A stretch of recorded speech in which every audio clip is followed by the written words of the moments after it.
अस्सलामुअलैकुम स्टूडेंट्स। तो आज हम चैप्टर नंबर 1 के रिव्यू एक्सरसाइज के साथ और इंशाल्लाह इसके साथ हमारा चैप्टर नंबर 1 भी ख़त्म हो जाएगा। इसमें हमारे पास पहला सवाल है, select the correct answer in each of the following. यहाँ पर हमारे पास कुछ डिफरेंट किस्म के एमसीक्यूज है और हर एक में 4 ऑप्शन दिए होंगे और उसमें एक ऑप्शन करेक्ट होगा जिसको हमने यहाँ पर टिक करना होगा। नंबर फर्स्ट है हमारे पास द ऑर्डर ऑफ मैट्रिक्स एट्स। कि जो मैट्रिक्स हमें यहाँ पर उसने दिया हुआ है, हमने इसका ऑर्डर देखना है कि इसका ऑर्डर क्या है हमारे पास।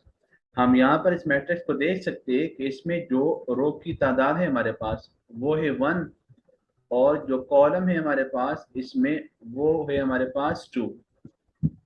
ये रो को रिप्रेजेंट कर रहा है और ये कॉलम्स को रिप्रेजेंट कर रहा है। तो यहाँ पर रो हमारे पास 1 है और कॉलम हमारे पास 2 है। तो इस मैट्रिक्स का जो ऑर्डर होगा वो बन जाएगा 1/2।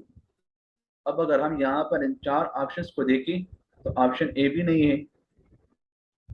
ऑप्शन नंबर बी को अगर हम देखें तो यहाँ पर इसका ऑर्डर है हमारे पास 1/2। तो 1/2 इसका ऑर्डर है इसी मैट्रिक्स का, क्योंकि यहाँ पर रो 1 है और कॉलम की तादाद 2 है, तो 1/2।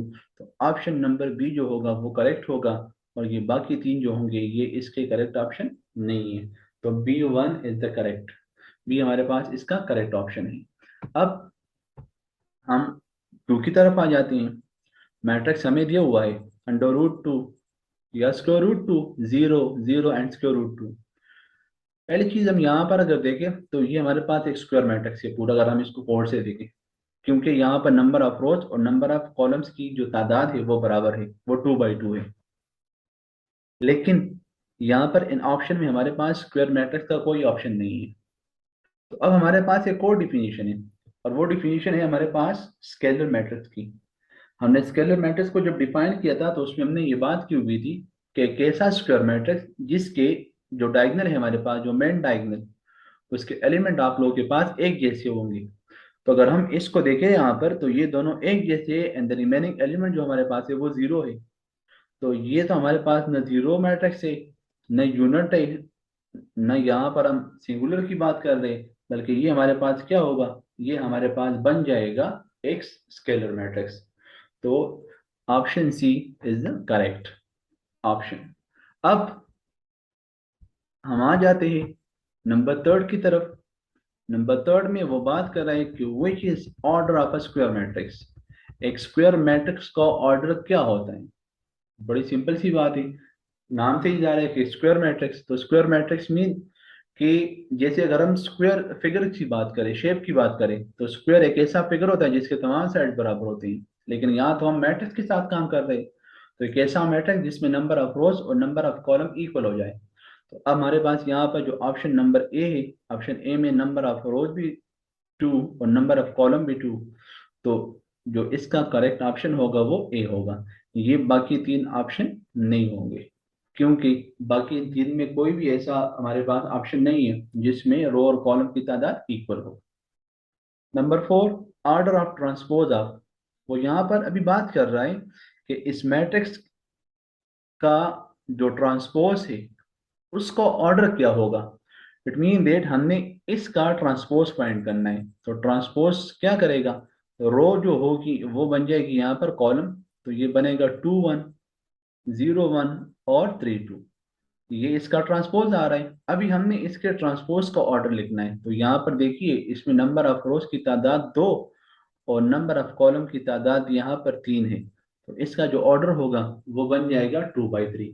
तो देखिए ये 3/2 ये भी नहीं है, 1/3 ये भी नहीं है, 3/1 भी नहीं है, जबकि 2/3 ऑप्शन बी जो हमारे पास यहाँ पर है वो इसका करेक्ट ऑप्शन है।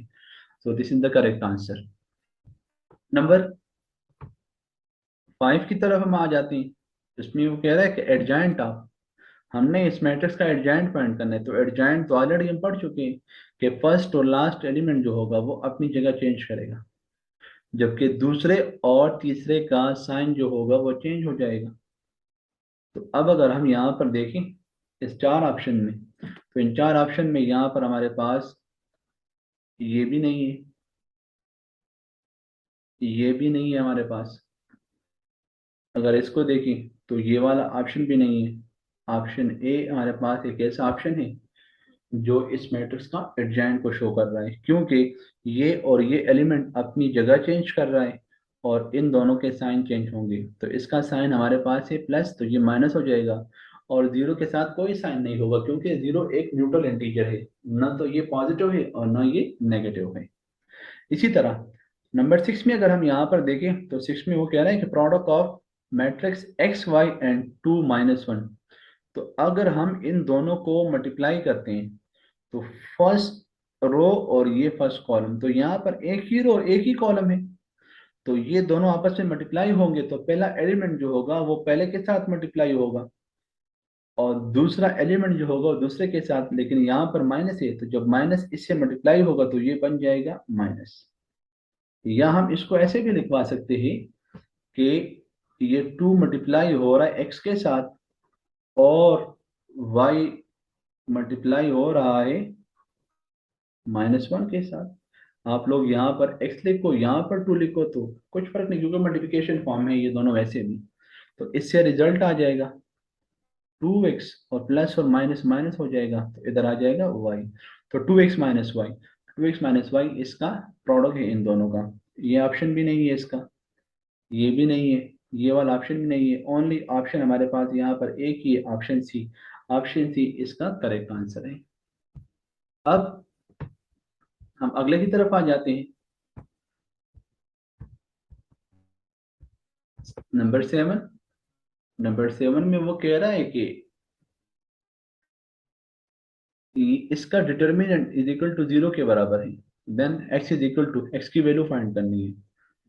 मुश्किल नहीं है, जब हम इसका डिटर्मिनेंट फाइंड करेंगे तो जो पहला एलिमेंट होगा वो मल्टीप्लाई होगा लास्ट के साथ, दूसरा मल्टीप्लाई होगा थर्ड के साथ, तो ये बन जाएगा 2x - 6 3 18 is equal to 0। 2x is equal to 18 और दोनों साइड्स को जब हम डिवाइड करेंगे 2 पे तो रिजल्ट आ जाएगा x इज इक्वल टू 9। अब यहाँ पर आप लोग देखो कौन सा ऐसा ऑप्शन है जिसमें आप लोग के पास 9 मौजूद है। तो ये भी नहीं है, ये भी नहीं, ये भी नहीं, ओनली एक ही हमारे पास a is equal to 9। Option A हमारे पास वो इसका करेक्ट आंसर है। इसी तरह इसको देखें पार्ट नंबर 8 को, तो पार्ट नंबर 8 में हमने x को फाइंड करना है। x के लिए हमें ये वाला जो मैट्रिक्स है इसको दोनों साइड हमने सब्ट्रैक्ट करना होगा। तो जब ये सब्ट्रैक्ट होगा तो ये ऐसे बन जाएगा 1 0 0 1 और ये इधर सब्ट्रैक्ट होकर माइनस बनेगा, तो 0 -1 आ जाएगा। तो x इज इक्वल टू, अभी सब्ट्रैक्शन करनी है तो पहले से पहला माइनस होगा तो माइनस माइनस प्लस, 0 माइनस, तो ये माइनस और ये माइनस जब मल्टीप्लाई होगा तो ये बन जाएगा प्लस। इसी तरह 0 - 0 और ये 1 माइनस, तो ये माइनस जब इस माइनस से मल्टीप्लाई होगा तो बन जाएगा प्लस। तो x की वैल्यू हमारे पास आ जाएगी 2 2 0 और 2 आ जाएगी। अभी आप लोग देखें यहाँ पर ये सारे ऑप्शन, कि यहाँ पर एक ऐसा कौन सा वाला आप लोग के पास मैट्रिक्स है, तो 2 2 2 0, ये भी नहीं है। ये वाला ऑप्शन अगर आप लोग देखो तो 0 2, ये भी नहीं है, ये वाला भी नहीं है। ओनली हमारे पास एक ही ऑप्शन है, ऑप्शन डी। देखिए 2 2 0 2 एंड 2 2 0 2, तो this one is the correct one. अब यहाँ पर हमारे पास क्वेश्चन नंबर 2 है। क्वेश्चन 2 में हमने फिल इन द ब्लैंक्स करवानी है। यहाँ पर आप लोग देखो, हमने इन मैट्रिसेस के नाम लिखवाने हैं। इसको देखिए तो ये 0 0 तमाम एलिमेंट 0 है, तो इसको हम नल मैट्रिक्स भी कहते हैं और इसको हम जीरो मैट्रिक्स भी कहते हैं, और इसको हम डिनोट करवाते हैं ओ के साथ, नल मैट्रिक्स को। इसी तरह अगर आप लोग इसको देखो तो ये 1 0 0 1 है, डायगोनल में आप लोग के पास 1 आ गया, तो ये आप लोगों के पास होगा आइडेंटिटी मैट्रिक्स। ये बाय डिफिनेशन, या इसको हम कहते हैं यूनिट मैट्रिक्स, और इसको हम आई से डिनोट करवाते हैं। फिर वो यहाँ पर बात करें additive inverse of this matrix, इस मैट्रिक्स का एडिटिव इनवर्स फाइंड करना है। एडिटिव इनवर्स मीन कि यहाँ पर आप लोग जब उस मैट्रिक्स को इसके साथ प्लस करो तो इन दोनों का जो सम होगा उससे आप लोगों के पास एक नल मैट्रिक्स आना चाहिए। तो इट मीन दैट यहाँ पर ये जो मैट्रिक्स है इसके अंदर आप लोगों के पास जितने भी एलिमेंट हैं उन तमाम के साइन चेंज हो जाएंगे। प्लस होगा तो माइनस बन जाएगा, माइनस होगा तो प्लस बन जाएगा। तो आप लोग इसको गौर से देखें तो इसका साइन आप लोगों के पास है प्लस, तो ये -1 हो जाएगा। ये माइनस है तो ये प्लस, जीरो न्यूट्रल इंटीजर है, और ये माइनस होगा तो बन जाएगा प्लस। अब अगर आप लोग इन दोनों को ऐड करोगे तो देखिए 1 - 1 0, -2 + 2 0, 0 + 0 0, और -1 + 1 0 हो जाएगा। क्योंकि इनके एडिशन से आप लोगों के पास नल मैट्रिक्स का आना जरूरी है, क्योंकि ये दोनों मैट्रिक्स आपस में एडिटिव इनवर्स हैं। तो एडिटिव इनवर्स वो मैट्रिक्स होता है कि आप लोगों के पास उन दोनों में जो साइन होते हैं वो डिफरेंट होते हैं। इसी तरह आगे चले जाते हैं हम इसमें। अगला सवाल है हमारे पास, इसका अगला जो हमारे पास फिल इन द ब्लैंक्स है उसमें लिखता है कि इन मैट्रिक्स मल्टीप्लिकेशन इन जनरल, हम ये बात ऑलरेडी आप लोगों को मैं पहले भी यहाँ पर इसको प्रूव कर चुका हूँ कि जनरली हमारे पास जो मैट्रिक्स मल्टीप्लिकेशन है उसमें ए बी और बी ए का आंसर बराबर नहीं होता, एक जैसा रिजल्ट नहीं आता।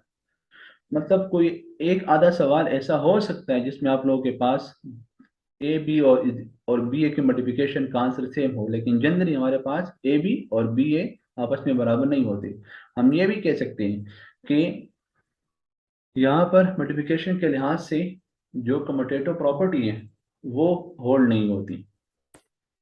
Number 5, matrix A plus B, A और बी कैन बी फाउंड, हम ए और बी को कब ऐड करवा सकते हैं? If order of A and B is what, equal, equal हो या सेम हो। क्योंकि हम दो मैट्रिसेस को तब ऐड कर सकते हैं, हम दो मैट्रिसेस को तब सब्ट्रैक्ट करवा सकते हैं अगर उन दोनों का ऑर्डर आप लोग के पास सेम हो या इक्वल, अदरवाइज हम उनको ना ऐड कर सकते हैं ना उनको हम सब्ट्रैक्ट करवा सकते हैं। इसके बाद लिखता है कि matrix is called dash matrix if number of rows and columns are equal, एक ऐसा मैट्रिक्स जिसमें नंबर ऑफ रोज और कॉलम की तादाद बराबर हो जाए तो उस मैट्रिक्स को हम कहते हैं स्क्वायर मैट्रिक्स। तो ये कुछ फिल इन द ब्लैंक्स के जिसको हमने फिल कर दिया और डिस्कस भी कर लिया। और इसी रिव्यू एक्सरसाइज के आप लोगों के पास जो कुछ सवाल है यहाँ पर क्वेश्चन 3 4 5 6 7 तक, तो इससे रिलेटेड हम एक्सरसाइज 1.1 से लेकर एक्सरसाइज 1.6 तक बहुत सारे सवाल हम सॉल्व कर चुके हैं। मे भी यहाँ पर आप लोगों के पास जो क्वेश्चन हो उसमें वैल्यूज डिफरेंट हो, लेकिन मेथड आप लोगों के पास वही है, मेथड कोई चेंज नहीं है, आप लोगों ने उसी मेथड को फॉलो करना है और इन्हीं क्वेश्चंस को आप लोगों ने खुद से हल करना है, ट्राई करवाना है। ये आप लोगों की एक किस्म की असाइनमेंट है कि आप लोगों ने चैप्टर 1 पढ़ लिया तो उसी चैप्टर 1 पर आप लोगों ने इन क्वेश्चंस को फिर सॉल्व करना है। तो इसके साथ हमारा चैप्टर नंबर 1 कंप्लीट हो गया। तो इंशाल्लाह हम जब नए लेक्चर शुरू करेंगे तो वो हमारा चैप्टर नंबर 2 होगा, और चैप्टर नंबर 2 है हमारे पास रियल एंड कॉम्प्लेक्स नंबर्स। तो इंशाल्लाह चैप्टर 2 जब हम स्टार्ट करेंगे तो रियल और कॉम्प्लेक्स नंबर से स्टार्ट करेंगे, और इसको भी इंशाल्लाह हम तफसील से पढ़ेंगे और इसमें काफ़ी डिस्कशन होगी। सो ओके स्टूडेंट, इंशाल्लाह अगले लेक्चर तक अल्लाह हाफिज़।